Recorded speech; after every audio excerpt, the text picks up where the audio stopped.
नमस्कार, मैं मृदुला श्रीवास्तव सी न्यूज़ भारत में आपका स्वागत करती हूं। वक्त हो गया है न्यूज़ बुलेटिन का। बुलेटिन में खबरों को शुरू करेंगे और जानेंगे कहां बच्ची के इलाज में आर्थिक मदद के लिए पहुंचे परिवारजन जिलाधिकारी के पास, कहां पूर्व सीएम कल्याण सिंह की मूर्ति हुई स्थापित और कहां किसानों के लिए 3 कस्बों में जमीन की सिंचाई के लिए माइनर बनवाने की उठी मांग। ऐसी ही तमाम खबरों पर आइए विस्तार से करते हैं चर्चा। बड़ी खबर पश्चिम चंपारण के बेतिया से है, जहां नरकटियागंज अनुमंडलीय अस्पताल के उपाधीक्षक सुधीर कुमार के साथ शराब के नशे में स्वास्थ्य विभाग का चतुर्थ वर्गीय कर्मी ने गाली गलौज किया। उपाधीक्षक की शिकायत पर पुलिस लेकर पहुंची थाने और थाने पहुंचने पर स्वास्थ्य विभाग के कर्मी ने जमकर उत्पात मचाया है। पुलिस ने जब ब्रेथ एनालाइजर से जाँच की तो अल्कोहल की मात्रा मिली। शिकारपुर पुलिस आगे की कार्यवाही कर रही है। बेतिया से सी न्यूज़ संवाददाता विनोद कुमार की रिपोर्ट। बुलंदशहर के कोतवाली नगर क्षेत्र स्थित काली नदी के पास पार्क में पूर्व सीएम कल्याण सिंह की मूर्ति की स्थापना की गई। मूर्ति की स्थापना कार्यक्रम में पहुंचे पूर्व सीएम कल्याण सिंह के बेटे राजू भैया। वहीं मूर्ति स्थापना में भाजपा के सांसद, जिलाध्यक्ष, विधायक समेत तमाम पदाधिकारी मौजूद रहे। वहीं कल्याण सिंह के पुत्र सांसद राजू भैया ने मीडिया से मुखातिब होते हुए कहा कि मैनपुरी में कल मैं नॉमिनेशन में था, वहाँ के लोगों का जो उत्साह था, वहाँ के लोगों का जो वादा है, 30 से 35% यादव समाज के लोग का वोट भाजपा को मिल रहा है इस बार। देखिए, मैनपुरी में कल नॉमिनेशन में मैं था, वहाँ का जो उत्साह लोगों का था, वहाँ के लोगों का वादा है कि कम से कम 30 और 35% यादव समाज का लोग भाजपा को मिल रहा है इस बार। ये एक रिकॉर्ड टूटेगा वहाँ। भाजपा ने जो शाक्य कार्ड वहाँ पर खेला है, क्या ये एक स्ट्रेटेजी है सपा मुक्त मैनपुरी? प्रत्याशी तो कोई भी हो सकता है, किसी भी जाति का हो सकता है। ये पार्टी का निर्णय है कि वो किस समाज के लोगों को उतारना चाहते हैं। आप गुजरात के सब चुनाव में जा रहे हैं, वहाँ क्या मुद्दे रहेंगे, किस तरह से गुजरात में एक बार फिर? अब देखिए, वहाँ की परिस्थिति देखेंगे। गुजरात में तो कुछ करने की आवश्यकता नहीं है, इसलिए कि वहाँ तो ऑलरेडी इतना विकास है, बल्कि वो इस देश का एक मॉडल है। कौन सी पार्टी को वहाँ भाजपा प्रतिद्वंदी मानकर चल रही है? मैं समझता हूँ किसी से फाइट नहीं है वहाँ। आम आदमी पार्टी को लेकर के इस तरह की बातें, किसकी बात कर रहे हैं आप? किसकी बात कर रहे हैं? आम पार्टी कोई जानता भी नहीं है। इतनी मेहनत क्यों कर रही है? उत्तर प्रदेश से भी यहाँ के धुरंधर गुजरात भेजे जा रहे हैं। ऐसा नहीं है। कोई भी लड़ाई पूरी ताकत के साथ लड़नी चाहिए, कमजोरी से नहीं लड़नी चाहिए, तभी सफलता मिलती है। अच्छा, आज बाबूजी की प्रतिमा का यहाँ अनावरण आपने किया है, उसको लेकर के क्या कहेंगे? बाबूजी का मूर्ति का अनावरण हुआ है, अच्छा लगा मुझे। बाबूजी के संबंध बुलंदशहर के लोगों से बड़े पारिवारिक और पूज्य से रहे हैं। बाबूजी का मुलायम सिंह यादव जी के संबंध कहीं छुपे नहीं रहे। ऐसी स्थिति में जो विरासत वहाँ की छीनी लेने की तैयारी है, उसको आप कैसे देखिए? व्यक्तिगत संबंध अलग है, राजनीतिक संबंध अपने अलग है। व्यक्तिगत संबंध मेरे कभी उनसे खराब नहीं हुए, बल्कि उनके दुनिया से जाने के बाद मैं उनके यहाँ गया, लेकिन वो बाबूजी के जाने के बाद उन्होंने आना मुनासिब समझा राजनीतिक तौर पर, लेकिन मैं गया था। सपा मुक्त जो है मैनपुरी को मनाया जाएगा 100%। 5 तारीख को आपसे बात करेंगे, 8 तारीख को काउंटिंग। बुलंदशहर से सी न्यूज़ संवाददाता नितिन सिंह राजपूत की रिपोर्ट। ललितपुर के तालाबपुरा में हजारिया महादेव के पास पुजारियों ने प्रभारी निरीक्षक को दिया ज्ञापन और बताया कि वह पूजा अर्चना कर रहे थे, तभी व्यक्ति द्वारा पुजारियों व देवी देवताओं के लिए अपशब्द भाषा का प्रयोग किया गया। मना करने पर मिलती आत्महत्या व झूठे मामले में फंसाने की धमकी। बड़ा ही आक्रोश देखने को मिला और ज्ञापन देकर कार्यवाही की मांग की गई है। मैं आपका किस मामले को लेके आए हैं आज कोतवाली? हमारा नाम पंडित बद्री प्रसाद पाठक, सुमेरा तालाब तखत घाट हनुमान मंदिर के हम पुजारी। तो हम लोग पिछले 6 दिनों से अपने मंदिर पर जजमान का महामृत्युंजय का जप कर रहे हैं 7 ब्राह्मण में। तो वहाँ एक सनातन धर्म विरोधी व्यक्ति आता है, 4 दिन से लगातार हम लोगों को परेशान कर रहा है। गैंग बना के 3-4 लोगों को इकट्ठे हृष्ट-पुष्ट लोगों को लेके आता है। इन साधु संतों में जूते मारो, ब्राह्मणों में जूते मारो, भगवान में जूते मारो, योगियों, इस तरीके से उद्बोधन करता है। हम लोग बहुत परेशान हैं और हम लोग कहते भैया इधर हल्ला मत करो, हम लोग जब कर रहे हैं। तो कहने लगे हिम्मत हो तो बाहर आओ, बाहर आइए, हम देखते हैं। तो उल्टा हम लोगों को दम देता है। पता हम लोग अपने ही धर्म में रह कर के अपना पठन पाठन नहीं कर पाए ऐसे लोगों से, तब जो है। कौन है वो व्यक्ति? कौन अज्ञात में? अब हम क्या जाने, हम लोग तो अपने मंदिर पे हैं अपना। अभी आप कहाँ आए हैं? यहाँ कोतवाली में आए हैं। फिर जब एकदम से बोलो हम लोगों के लिए बाहर आइए, हम देखते हैं तुम्हें, और फेंक देंगे, ये कर देंगे, गाली गलौज करता है, जान से मारने की धमकी दे रहा है, कहता है हम सतलोक से आए हैं, इसलिए भगवान कुछ नहीं है, साधु संत ब्राह्मण है, इनमें जूते मारो, इस तरीके से उद्बोधन करता है। 5 दिन से हम लोग बहुत परेशान हैं, तो इसीलिए फिर मजबूरी में हम लोगों को इधर यहाँ क्या कार्रवाई की अभी? अब अभी एप्लीकेशन टाइप कराने के लिए भेजा है, फिर इसके बाद में कठोर कार्रवाई होना चाहिए। हाँ, तुम्हें अपना कोई व्यक्ति विशेष बात करना एकांत में करो। हम लोगों का साधु संत ब्राह्मणों का सुमेरा तालाब एक तीर्थ है, वहाँ हम लोग बैठे हुए हैं, इस तरह से अभद्र भाषा हमारी सनातन धर्म के प्रति बोलेगा तो कैसे सहन होगा? पुलिस ने उसको पकड़ लिया है? पुलिस ने उसको पकड़ लिया है, अब कार्रवाई के लिए एप्लीकेशन टाइप करा रहे हैं और पुलिस प्रशासन से यही मांग रखते हैं कि ऐसे लोगों के प्रति कठोर से कठोर कार्रवाई की जाए, तो जो एक सामूहिक रूप में व्यक्ति विशेष जाति पर जैसे साधु संत ब्राह्मण हैं, इनसे क्या लेना देना है? तुम उनको कह रहे हैं कि इनमें जूते मारो, ये करो, वो करो, इस तरीके से उद्बोधन कर रहा है। ललितपुर से सीनू संवाददाता विकास सोनी की रिपोर्ट। ललितपुर युवा मोर्चा के जिला उपाध्यक्ष मुकेश कुमार लोधी ने मुख्यमंत्री को संबोधित कर जिलाधिकारी को ज्ञापन दिया और बिरधा पाली नाराहट क्षेत्र के किसानों को सिंचाई के लिए पानी की समस्या को लेकर राजघाट बांध परियोजना के जाखलौन पंप कैनाल से बिरधा माइनर बनवाए जाने की मांग की। क्या नाम है आपका? मेरा नाम मुकेश कुमार लोधी है और भारतीय जनता पार्टी युवा मोर्चा में जिला उपाध्यक्ष के पद पर हूँ। किस मामले को लेकर आप जिलाधिकारी के पास आए? आज हम पाली तहसील के अंतर्गत कम से कम 1 सैकड़ा गांव ऐसे गांव हैं जहां पर सिंचाई के साधनों की बहुत कमी है और किसान परेशान है, जिसको लेकर आज हमने माननीय डीएम साहब जी को ज्ञापन दिया है कि जाखलौन पंप कैनाल से एक नहर हमारे बिरधा पाली और सिमरदा होते हुए करमरा तक निकाली जाए। क्या कहा जिलाधिकारी महोदय?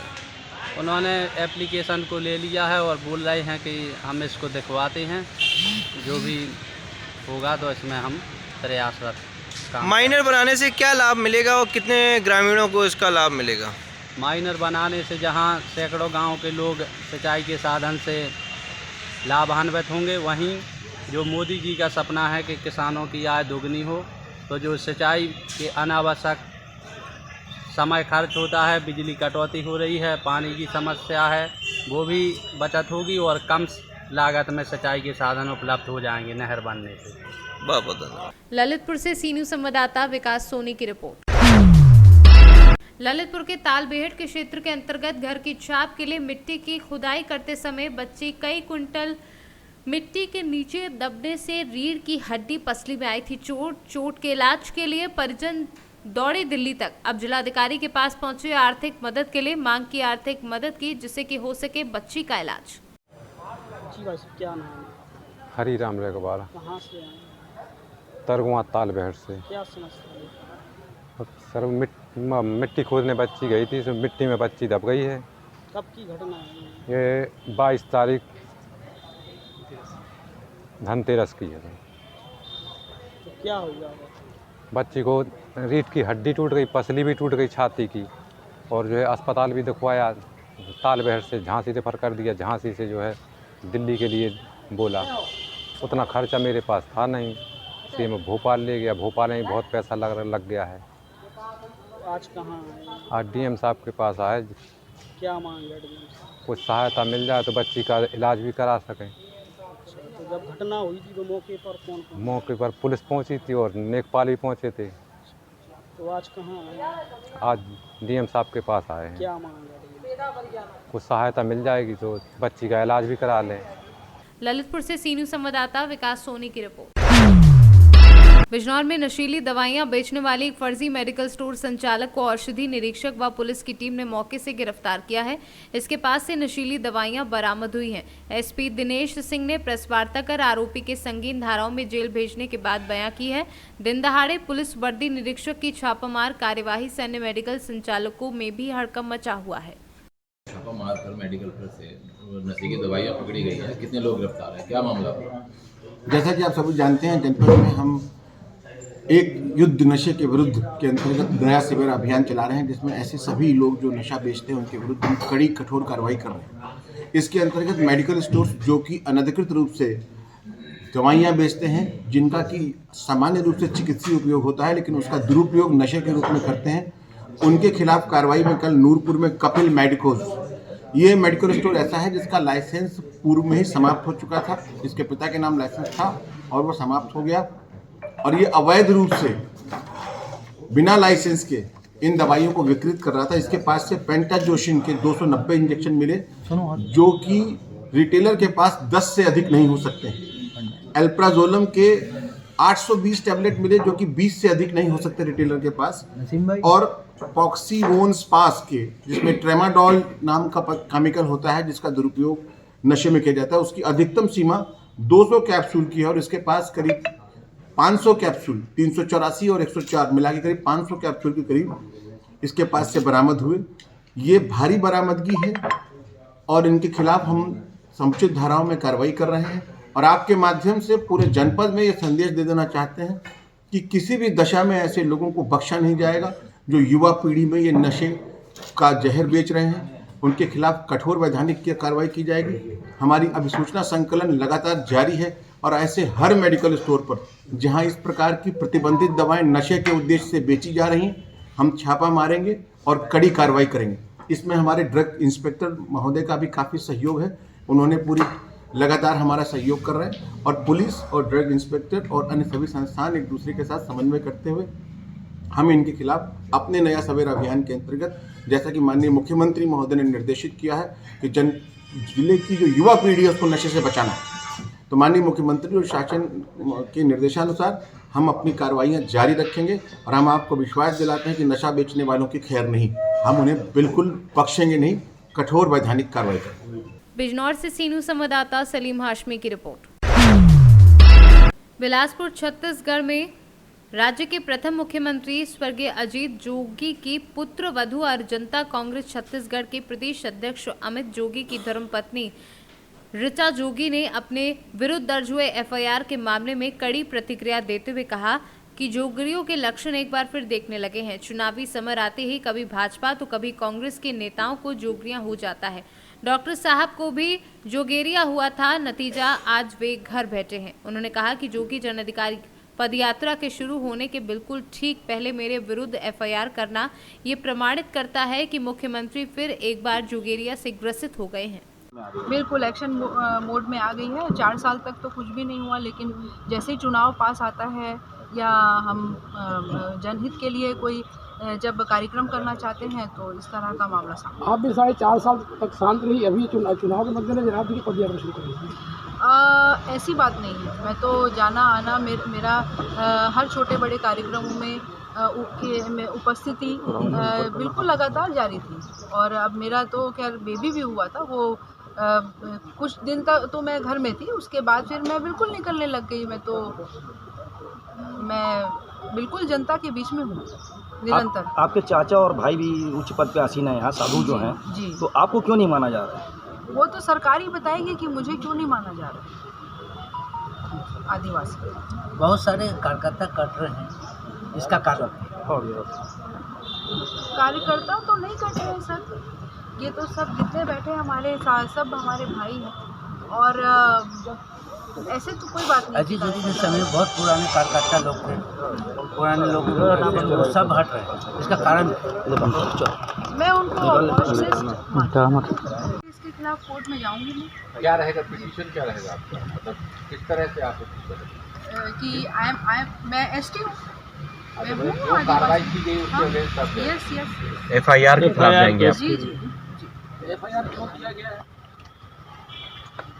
एफआईआर क्यों किया गया है ये तो सरकार ही बताएगी कि एफआईआर क्यों किया। दुर्भावनापूर्ण नहीं है और दुर्भावना है। हाँ, दुर्भावना है। आपके कई रिलेटिव भी इसी सरकार में उच्च पद पे आसीन है और उसी बेस पे वो सरकार इसमें आपके खिलाफ अलग। हाँ, मतलब बोलना तो नहीं चाहिए, लेकिन फिर भी मैं बोलने पर मजबूर हूँ कि जब चाचा आदिवासी हो सकता है तो भतीजी आदिवासी कैसे नहीं हो सकती? भाई आदिवासी भी हो सकता है। जी, भाई आदिवासी।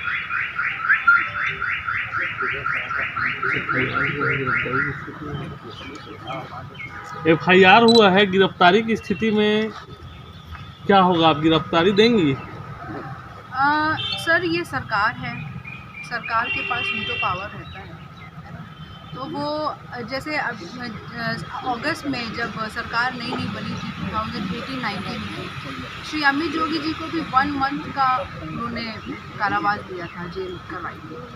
तो वैसे ही कार्रवाई मेरे ऊपर भी होगी, पर उसका मैं सामना करूँगी, बिल्कुल सामना करूँगी।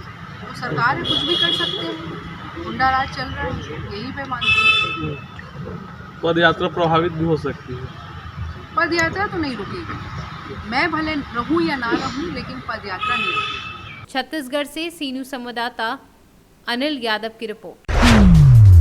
जिले के बाराचट्टी प्रखंड अभी जदयू पार्टी में अध्यक्ष बनाने को लेकर लगातार चर्चा में है। गुरुवार को प्रखंड मुख्यालय के समीप भगवतिया देवी स्मारक के पास कराए जा रहे जदयू प्रखंड अध्यक्ष चुनाव को हंगामे के कारण रद्द करना पड़ा।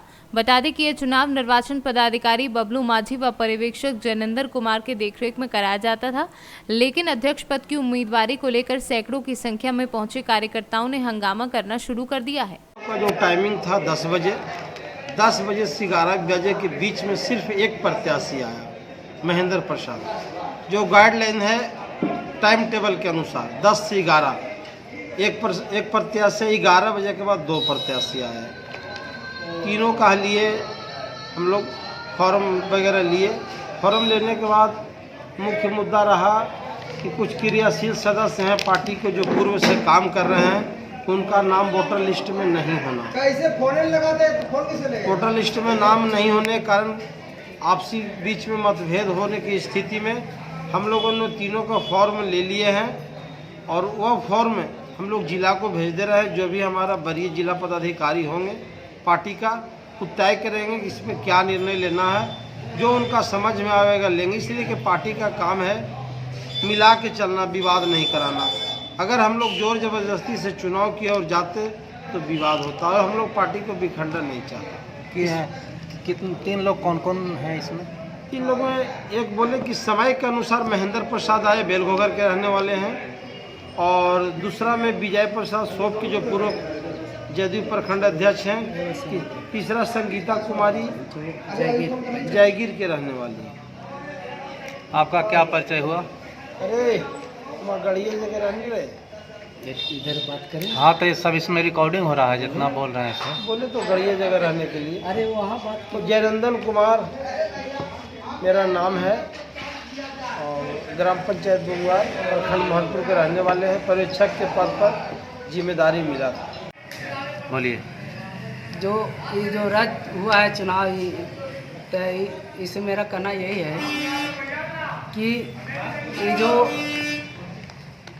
लोग का कहना है कि हमारा जो सक्रिय सदस्य हम लोग हैं तो उसमें शामिल नहीं किया गया है, सक्रिय सदस्य में, क्रियाशील सदस्य में, और इसका हम लोग विरोध करते हैं। लोगों का है, और जो इसमें 3 आदमी नॉमिनेशन कराए थे, जिसमें एक थे पूर्व अध्यक्ष महेंद्र प्रसाद जी और एक वर्तमान में अध्यक्ष थे ये विजय वर्मा जी, और एक नया नॉमिनेशन कराई है संगीता देवी जो जयगिर के रहने वाली है। तो लोग को प्रतिक्रिया था कि इसमें वोटर लिस्ट में जो छप के आया है उसमें बहुत लोग का जो क्रियाशील सदस्य है उन लोग का नाम नहीं है, जिसके चलते वो नॉमिनेशन नहीं करा पा रहे हैं। साथ में यहाँ जो सौहार्द भाव बिगड़ने की भावना को देखते हुए मैंने इस चुनावी प्रक्रिया को स्थगित करते हुए हम आगे अग्रसारित कर रहे थे, जिला में कर रहे हैं। इस पर विचार जिला के पदाधिकारी लोग करेंगे कि जो अगला जो अध्यक्ष जो जिनको उनका बनाना होगा वहाँ से तय होगा। क्या आपका जिम्मेवारी क्या थी? मेरा जिम्मेवारी थी यही कि सौहार्द भाव से चुनाव हो जाए, और जो वहाँ से लिस्ट जिला से आया था उस पर हम लोग ने ईमानदारी से काम करने का प्रयास किए। लेकिन यह कुछ लोग उम्मीदवार भी आपस में विवाद खड़ा कर दिए और अपने पद के लिए लड़ाई कर रहे थे कि हमरा मिलना चाहिए, हमरा मिलना चाहिए। इसके चलते आपस में एक सौहार्द भाव से भी ना एक निर्विरोध चुने लोग ना अब आपस में लड़ते रहे कि भाई हमारा पद मिलना चाहिए, हमारा पद मिलना चाहिए। परिचय दीजिए आप पूरा। मेरा नाम बबलू कुमार मांझी है, भारत सचिव की सती प्रक्रिया अभी निर्वाचन पदाधिकारी के पद पर मैंने नॉमिनेट किया गया था और मैंने गया से सीनू संवाददाता राहुल नयन की रिपोर्ट। खुटौना प्रखंड विकास पदाधिकारी आलोक कुमार ने प्रखंड क्षेत्र के इकहत्ता पंचायत का आज औचक निरीक्षण किया, जिसमें प्रथम प्राथमिक मकतब कन्या इकहत्ता स्कूल में बच्चों की कम उपस्थिति पर वहां के प्रधानाध्यापक से जानकारी ली, जिस पर प्रधानाध्यापक ने संतोषजनक जवाब नहीं दिया। तो वहीं डीलर गंगाराम सेकंड के भंडार का भी मिलान किया, जहां अनाज बंटवारे के बाद भी ज्यादा मात्रा में अनाज भंडार पाया गया। मधुबनी से सीनू संवाददाता इजहार की रिपोर्ट। प्रखंड निर्वाचन पदाधिकारी रामशब्द सिंह पर्यवेक्षक अमरूल होदा पूर्व की अध्यक्षता में आदापुर प्रखंड अध्यक्ष का चुनाव हुआ, जिस चुनाव में निर्विरोध प्रखंड अध्यक्ष मोइनुद्दीन आलम को चुना गया। पूर्व प्रखंड अध्यक्ष विनोद कुमार कुशवाहा, पूर्व प्रखंड अध्यक्ष रामेंद्र कुशवाहा, एडवोकेट सुरेश प्रसाद, जिला महासचिव मुकेश पटेल, शिक्षा प्रकोष्ठ के जिलाध्यक्ष रविंद्र सिंह पटेल, किसान प्रकोष्ठ जिला उपाध्यक्ष व अन्य लोग उपस्थित रहे। मोतिहारी से सीनू संवाददाता प्रतीक की रिपोर्ट। आगरा जनपद के ब्लॉक एतमादपुर के कंपोजिट विद्यालय न्यावास में ब्लॉक स्तरीय खेलकूद प्रतियोगिता का आयोजन किया गया। मुख्य अतिथि के रूप में उप जिलाधिकारी एतमादपुर अभय सिंह, खंड विकास अधिकारी एतमादपुर अनिरुद्ध सिंह चौहान, बेसिक शिक्षा अधिकारी आगरा प्रवीण कुमार, खंड शिक्षा अधिकारी एतमादपुर रवि प्रकाश ने ब्लॉक स्तरीय खेलकूद प्रतियोगिता का फीता काटकर शुभारंभ किया। खेलकूद प्रतियोगिता में बच्चों ने बढ़ चढ़ कर भाग लिया। प्रतियोगिता से बच्चों का उत्साह वर्धन हो, इसके लिए ब्लॉक स्तरीय खेलकूद प्रतियोगिता हर ब्लॉक में कराई जा रही है। कंपोजिट विद्यालय अरेला के पंकज ने 100 मीटर दौड़ में प्रथम स्थान और लंबी कूद में द्वितीय स्थान प्राप्त किया। आज न्यावास में ब्लॉक स्तरीय खेलकूद प्रतियोगिता का आयोजन किया गया। इसके आयोजक खंड शिक्षा अधिकारी थे और इसमें मुख्य अतिथि के रूप में उप जिलाधिकारी महोदय एतमादपुर ने प्रतिभाग किया। इसके साथ ही खंड विकास अधिकारी और अन्य अधिकारियों ने भी प्रतिभाग किया। विकासखंड के विभिन्न विद्यालयों से बच्चों ने इसमें प्रतिभाग किया। विभिन्न खेल प्रतियोगिताओं का आयोजन किया गया। विजेताओं को मेडल आदि देकर सम्मानित किया गया। इससे पहले विभिन्न विद्यालयों की टीम ने स्वागत आदि कार्यक्रमों का आयोजन किया। एक बहुत अच्छे कार्यक्रम का आयोजन आज ब्लॉक स्तर पर किया गया। इसमें जो प्रतिभाएं विजेता बनकर उभरी हैं वो आने वाले समय में जिले स्तर और मंडल स्तर पर भी प्रतिभा करेंगे। जिस तरह से कार्यक्रम किए जाते हैं, बच्चों को किस तरह का उत्साह देखने को मिलता है? बच्चों में आज बहुत अच्छा उत्साह देखने को मिला। उनमें एक स्वस्थ खेल प्रतिस्पर्धा का विकास हो रहा है। वो आपस में पहले प्रतिस्पर्धा करते हैं, जीतने का प्रयास करते हैं और जो बच्चे जीत भी जाते हैं वो दूसरों का भी मनोबल बढ़ाते हैं। तो इससे एक सकारात्मक ऊर्जा का संचार पूरे माहौल में होता है। आगरा से सीनू संवाददाता विष्णु बघेल की रिपोर्ट। बेमेतरा जिले में पुलिस ने गुम व चोरी मोबाइल बरामद कर उनके मालिकों के सुपुर्द कर दिए हैं। पुलिस ने जिले के लगभग 60 से ज्यादा मोबाइलों को छत्तीसगढ़ सहित अन्य राज्यों से बरामद किया है। कैसे मोबाइल थे, कहाँ से था? बेमेतरा पुलिस द्वारा पिछले 1.5-2 महीने में जो गुम मोबाइल है, जो चोरी नहीं हुआ है, जिसमें अपराध दर्ज नहीं हुआ है, अब हम पब्लिक जो गुम होने का सूचना देते हैं, इसमें विशेष अभियान चलाकर 54 मोबाइल अभी ट्रेस किया गया है और उनके ओनर्स को बुलाकर आज उनको हैंड ओवर किया गया है। बेमेतरा से सीनू संवाददाता संजू जैन की रिपोर्ट। तीसरी प्रखंड के अंतर्गत एसएसपी कैंप में सवेरा फाउंडेशन के नेतृत्व में कुछ छात्र छात्राओं ने पुलिस जवान को हाथ में बैंड बांधकर दोस्ती की, जिसमें पुलिस जवान ने धन्यवाद देते हुए आभार जताया और कहा कि मेरा 3 मुख्य उद्देश्य है, सेवा, सुरक्षा और बंधुत्व। पुलिस जवान समाज सुरक्षा, जनता सुरक्षा, देश सुरक्षा के लिए बना है। यदि आप लोगों के जीवन में कहीं भी कोई प्रकार की दिक्कत होती है तो हमेशा याद कीजिएगा। झारखंड से सीनू संवाददाता आनंद बरनवाल की रिपोर्ट। कुशीनगर जिले के हाटा तहसील अंतर्गत आयुष्मान भारत जन आरोग्य योजना के तहत न्यू सावित्री हॉस्पिटल को चयनित किया गया, जिसमें आयुष्मान कार्ड धारकों को 5 लाख का निःशुल्क इलाज किया जाएगा। वहीं सांसद ने कहा कि कुशीनगर जिले में एक यही ऐसा अस्पताल देखा गया है जहां आयुष्मान भारत प्रधानमंत्री जन योजना के तहत ना होने से पहले भी गरीबों का निःशुल्क इलाज इस हॉस्पिटल पर होता रहता था। वहीं कुशीनगर सांसद विजय कुमार दुबे ने कहा कि आयुष्मान कार्ड धारकों को इस हॉस्पिटल से अब निःशुल्क 5 लाख तक का इलाज किया जाएगा। इस क्षेत्र की जनता को कहीं दूर नहीं जाना पड़ेगा। सर देखिए, अगर मान लीजिए अगर आयुष्मान भारत कार्ड है तो उस पर अगर परसों डिलीवरी भी है वो भी मतलब उस पर हो जाएगा, पैसा नहीं लगेगा। और कोई भी बीमारी है तो सर उस पर आयुष्मान भारत कार्ड से 5 लाख के लाभ सरकार हमारा दे रहा है। हमारी आशाएं जिसके घर है उनको जा कर के लोग बताएं कि मतलब पैसा नहीं है तभी आपके घर आयुष्मान भारत कार्ड है, इससे आपका इलाज मतलब यहाँ पर हो जाएगा और ये पैसा नहीं लगेगा। ये हमारे लोकल में इधर ग्राम मतलब पूरे इस क्षेत्र में एक ही ऐसा ये हॉस्पिटल है जो यहाँ पे निःशुल्क भोजन, गर्म पानी, मरीजों की खिचड़ी सब कुछ दिया जाता है और यहाँ हर चीज़ की मरीजों को ऑपरेशन होता है, बस एक हार्ट और मस्तिष्क का नहीं होता है। और इसलिए इसको चुना गया है कि यहाँ अक्सर गरीब ही व्यक्ति आते हैं जिनके पास पैसा और हर चीज़ की कमियाँ होती हैं। डिलीवरी भी इसमें शामिल है जी। तो क्या सरकारी हॉस्पिटलों पर जहाँ आप लोग अथराइज है, जहाँ मरीज ले जाने के लिए, उस पर प्रभाव पड़ेगा इसका? प्रभाव तो पड़ेगा, लेकिन जिसके पास पैसा है नहीं है वो यहाँ आके निःशुल्क करा सकता है। शुभारंभ आज हुआ है, कैसे गरीबों का लाभ होगा? गरीबों का लाभ ये होगा कि सूची में नाम आया है, उस सूची के अनुसार गोल्डन कार्ड बन रहा है। हर ग्राहक सेवा केंद्र पर कार्ड बन रहा है, वो कार्ड लेकर जिसका नाम रहेगा आएंगे, अपना आधार कार्ड लेकर आएंगे। उसके बाद उसका अगर पथरी का जो भी ऑपरेशन हो 5 लाख तक निःशुल्क, जिस हॉस्पिटल में मान्यता मिला है, जैसे यहाँ हमारे लोकल में सावित्री हॉस्पिटल है, मान्यता मिला है, वहाँ हर चीज़ का ऑपरेशन हो जाएगा। केवल एक हार्ट का ऐसा ऑपरेशन है और मस्तिष्क का ऑपरेशन है जो नहीं होगा, बाकी हर एक ऑपरेशन यहाँ हो सकता है। मिलने वाले लाभ के बारे में बता दीजिए। देखिए, जब एक गरीब के परिवार का कोई सदस्य असाध रोग से ग्रसित हो जाता है तो गरीब 2-4 कट्ठे बेचकर भी कहाँ से ले आवे 4-5 लाख रुपये, तो वो अधिकारी और नेता के दरवाजे पर दर दर के ठोकरें खाना पड़ता है। तो माननीय मोदी जी ने इस देश की कमान 2014 में संभालते हुए लगभग हर वर्ग के लिए अगर योजना दिए तो ऐसे गरीब के वो असाध रोग से ग्रसित सदस्य को इलाज के लिए आयुष्मान कार्ड भारत की सुविधा, जिसमें 5 लाख तक कहीं भी किसी भी जो अस्पताल आयुष्मान से जुड़ा हुआ हो, सरकारी हो या गैर सरकारी, जिसको ये सुविधा मिला है वहाँ इलाज करा सकते हैं। अब इस कुशीनगर के अगर देखें तो बहुत कम ऐसे अस्पताल हैं जिनको ये सुविधा मिला है और आयुष्मान कार्ड का वितरण निरंतर बढ़ रहा है। तो आयुष्मान कार्ड की सुविधा लेकर भी एक गरीब लखनऊ के अस्पताल में जाकर इलाज कराने में अपने को अक्षम पाता है।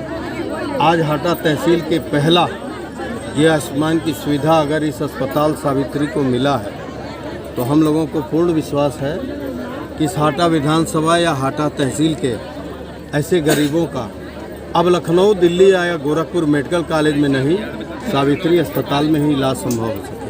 एक योजना आपकी लंबित है सुकरौली के दोनों छोर पे जो लहनिया और नेहरू इंटर कॉलेज पर अंडर क्रॉसिंग बनवाने के लिए, कहाँ तक पहुँचा हो? देखिए, इसके पहले मैंने इससे भी खतरनाक जो पूरे कुशीनगर जिले का एक कहें सेंटर है जहाँ जाना ही पड़ता है, जहाँ बौद्ध सर्किट एरिया है, भगवान बुद्ध की मंदिर है और दाहिने की तरफ इंटरनेशनल एयरपोर्ट जहाँ हो गया, वो कुशीनगर मोड़ जो हर साल 50 मौतों का गवाह है, गोपालगढ़ तिराहा है, वहाँ मैंने ये पास कराया था फ्लाईओवर, जिसका निर्माण अब आरंभ होने जा रहा है। आप देखे होंगे वहाँ पर कुछ शुरुआत हो रहा है। उसके बाद मैंने हाटा के दोनों चौराहा, गोरखपुर चौराहा और केन यूनियन चौराहा, दोनों वो भी एक्सीडेंटल है जहाँ फ्लाईओवर, और उसी के साथ ये सुकरौली विकास खंड में जुलहनिया और ये नेहरू इंटर कॉलेज के सामने, अभी भड़कुरुआ के भी सामने एक खतरनाक ऐसे पॉइंट है जहाँ ये दोनों अंडर पास। तो अभी धन की स्वीकृति केवल कुशीनगर और गोपालगढ़ मिला है, अभी धन की स्वीकृति हाटा सुकरौली को मिलना है, जो उम्मीद करते हैं अब की बार के सदन जो चलने जा रहा है हम लोग की शीतकालीन। कुशीनगर से सीनू संवाददाता सत्यनारायण चौरसिया की रिपोर्ट। सुल्तानपुर लंबुआ के 3 दिवसीय ऐतिहासिक मेले का बुधवार को समापन हो गया। मेले में आए लोगों ने खूब आनंद उठाया। बच्चे, महिलाएं एवं बड़े झूलों पर खूब झूलते दिखाई दिए। जलेबी एवं चाट की दुकानों पर काफी भीड़ दिखी। अराजक तत्व पर कड़ी नजर रखने के लिए पुलिस भ्रमण करती दिखी। बता दें कि मेला आयोजक आलोक चतुर्वेदी द्वारा भगवान राम लक्ष्मण सीता की मनमोहक झांकी भी निकाली गई। कस्बे में जगह जगह लोगों ने पुष्प वर्षा कर झांकी का स्वागत किया। मेले में भीड़ को देखते हुए जगह जगह वर्दीधारी जवान दिखाई दिया। अराजक तत्वों पर नजर रखी गई और सीओ डॉक्टर राधेश्याम शर्मा, कोतवाली प्रभारी शिवाकांत त्रिपाठी के नेतृत्व में पुलिस फोर्स मेले में भ्रमण करती दिखी। सुल्तानपुर से सी न्यूज़ संवाददाता वाजिद हुसैन की रिपोर्ट। फिलहाल के लिए इस न्यूज बुलेटिन में बस इतना ही। देश और दुनिया की तमाम खबरों को जानने के लिए देखते रहिए सी न्यूज़ भारत। हर खबर आपके साथ, आपके हाथ।